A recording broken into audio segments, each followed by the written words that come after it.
Welcome to Team Tigio Court TV, where we upload videos every single day. So make sure you subscribe to our channel, like our videos, and share our videos. Am I pronouncing that name right? It's Kikase. It's what? Kikase. Kikase? Okay. All those who are going to testify, raise your right hand. Let's put your name. Can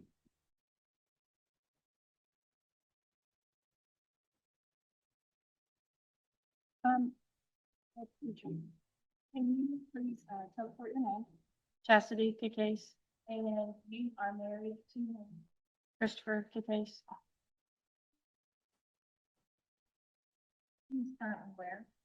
In Sumner County Jail. In Sumner County Jail, and he's facing some felony charges.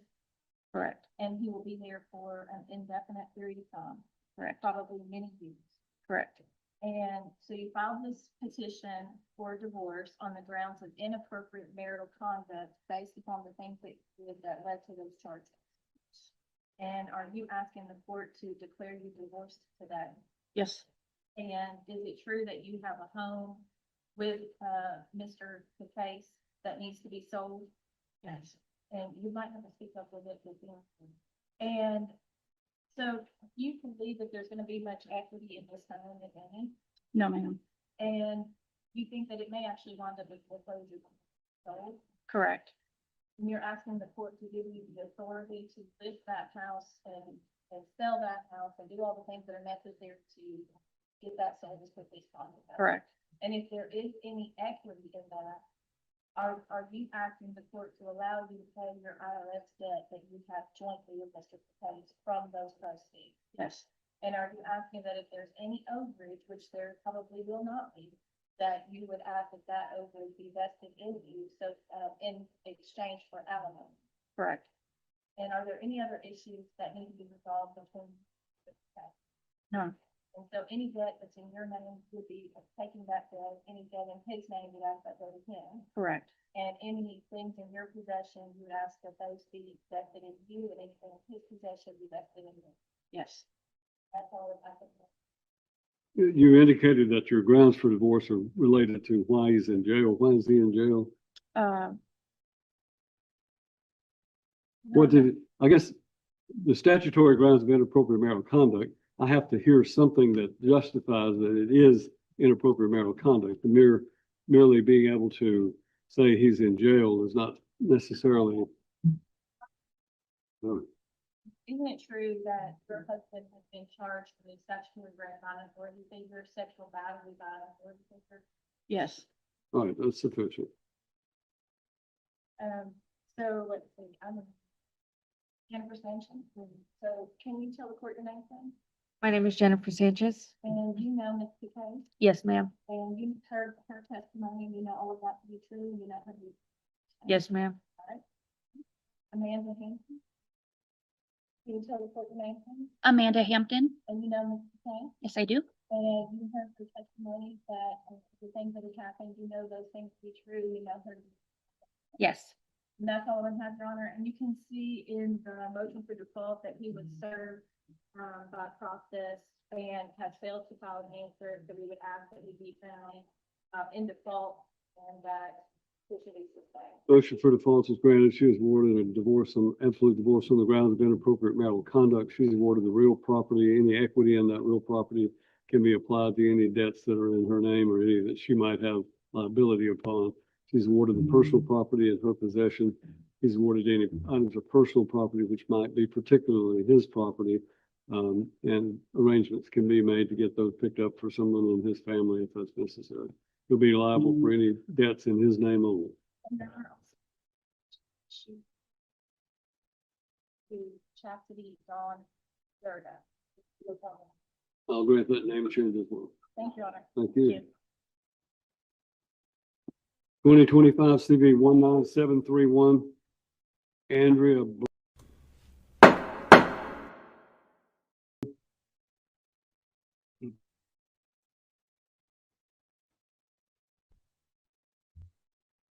Your Honor, I'm sorry for the late filing, but that's an answer filed on behalf of Miss Stephanie McCannon. This is a pro se conservatorship that's been filed by her daughter. I have looked into this matter, filed an answer. Her mother is nonverbal, I would say semi-comatose state. She's been that way for a couple of months, and the daughter is hopeful that the mother may, make some progress and things may change for her. So I filed that answer. I think it would be probably appropriate that this conservatorship be extended and that the daughter be permitted to file an amended petition to make this a permanent conservatorship. All right, Ms. Buchanan, if you'll unmute your device, would you raise your right hand and let me place you under oath? You solemnly swear or affirm the testimony you're about to give in this case will be the truth, the whole truth, and nothing but the truth, so help you God. Yes, I do. All right, you filed this petition, an emergency petition for conservatorship for your mother. I've reviewed the file and I certainly understand your situation and trying to take care of your mom's situation. It's my understanding from Ms. Brady that she is nonverbal due to the stroke that has occurred. Is that correct? Yes, that's correct. She's currently on a ventilator and not using her mouth in any type of way.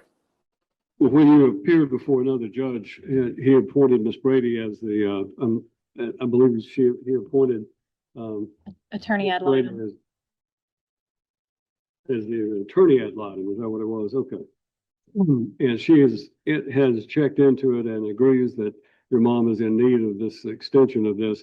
But in order to make this a temporary conservatorship, a permanent conservatorship, you'll need to file an amended petition and go ahead and file that. And Ms. Brady, are you willing to at least explain to her? Absolutely. Ms. Brady will explain to you what you need to do to make this a permanent, but obviously your mom's in need of your continued acting as her conservator. So let's go ahead and approve this extension of the temporary, but we'll need to get an amended. I'll do an order today for that. All right. Ms. Brady's going to do an order for the extension of this conservatorship. So you'll have the authority to act on behalf of your mother, but to make that a permanent relationship, we'll need to file an amended one. Ms. Brady can explain to you what needs to be done. Okay, thank you. Sorry about your situation. I hope your mom improves. Thank you. I do appreciate that. And will that extended one be, am I able to access that through email? Do I have to stop by the court myself? I'll email Ms. you. Ms. Brady says she would email it to you. Okay, perfect. Thank you very All right. much. Thank you, you. Your Honor. Thank you, Your Honor. Thank you.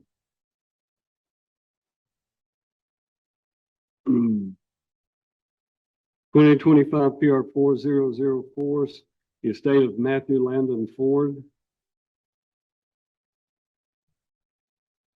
I unopposed attorney fee motion, and I've also got an order. Any opposition to the motion to approve attorney's fees? No opposition voiced, then the motion will be granted. Thank you.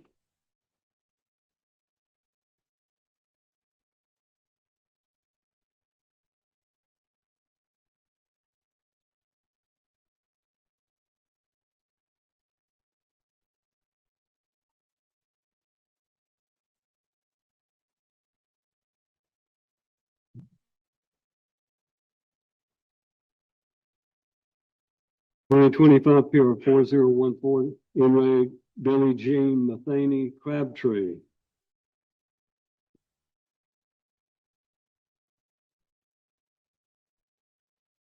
This is a motion to. Good morning, Your Honor. Good morning. This is a motion that I filed, and I'm not sure, is anybody here on the Crabtree estate? Honestly, I didn't expect anybody to appear today. So there was a trust that was established with a attorney appointed to be the trustee. However, he is no longer in the jurisdiction. The family reached out to me and asked me to file this motion to be appointed to serve in his place.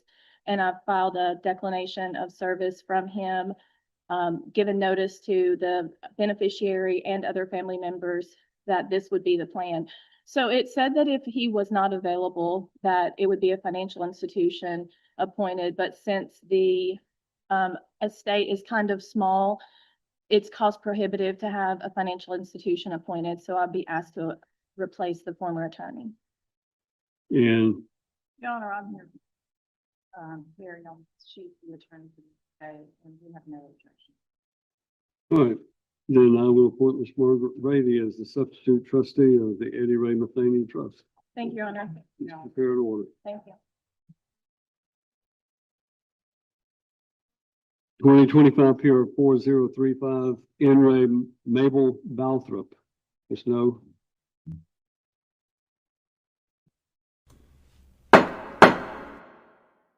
Your Honor, this is our motion to approve the sale of the real estate. This is the estate of Maybelle Balthrop. We had filed a petition, served all the parties. That was filed and heard on May 28th of 2025. The court held that the estate was insolvent and ordered the sale of the property. To give the court a little bit of history, since the court did not hear the original request, the TennCare has filed a lien that is a little over $300,000. I have sent them notice of this motion. Your Honor, if you can see, I attached the real estate contract to the motion. The sales price on this is $295,000. Minus, of course, their closing costs and realtor fees. I do have the realtor here today if the court would like to hear from her. But we do feel like this is a very valid price on this property. Some repairs had to be made. It is less than the TennCare, but Your Honor, we can't. They've been given notice They were and they given failed notice. to appear, so let's proceed. Yes, Your Honor. Anyone who's going to testify, raise your right hand. Let's place you under oath. Day. State your name for the court, please. Demetria White. You are a licensed real estate agent in the state, is that correct? I am Which agency are you? with Remax First Choice And how long have you been a real estate? for 7 years. Initially contacted by the executors of the estate, you went out and looked at the property, is that correct? That is correct. What is the condition, current condition of the property? Well, it's just dated and it needs some remodeling and, but it's good bones. Good bones, okay. And, did you do a price comparison before you listed the property? Honestly, I did and came out somewhere around 200 and between 290 and 295. So we decided to list it for 295 and we had 2 offers and one for 235 and one for 295. And it's a USDA loan, but it's already gone through appraisal and it appraised for that amount. And we've gone through inspection and had some conditions and we're past that. And I feel like that we're at the very top. We've been blessed to get to where we're at.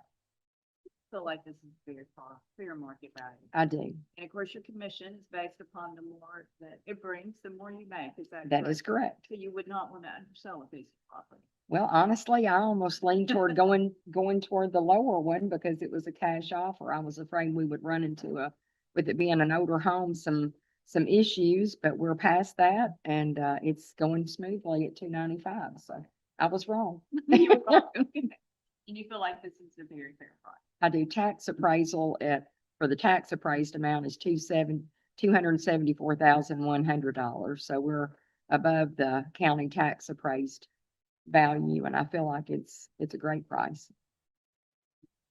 You state your name for the court, please. Hilda Ford. All right, and Ms. Ford, you were one of the co-executors of the estate, is that correct? Right. And you were also, one of the surviving heirs, is that correct? Yes. And, so this was your mother's home. And do you feel that this is fair market value? You understand that this is less than the 10 care and it will not be any residual comes back to you or just, oh, no. All right, can you state your name for the court, please? All right, and you are the other co-executor, is that correct? And this is your sister and this is your mother's home, is that correct? And do you feel that this is a fair market value? And you understand that there is a 10 care lien and that you will not be getting your residual beneficiary? But clearly it is the best price that you could obtain for this property, so I'm happy to approve it. And I sent them a copy, and I also emailed them on Thursday just to make sure that they got it if they had any questions. It's the first time I've had a 10 care, maybe it's more than the value of the estate. Well, if they have any objection to selling the property for the highest and best price, I'd like to know what it might be, so. All right, thank you. 2025 CV 19727, Phase 3 Corporation versus the James Jefferson Burnett Trust. Motion to withdraw. Any opposition to your motion? No opposition from either counsel or clients. Clients have been notified. Your Honor should have an order in his queue. I've obtained new employment, and good cause exists pursuant to model rules of procedure, conduct. So request that I be removed as counsel. I'll grant your motion. Thank you. Thank you, Your Honor.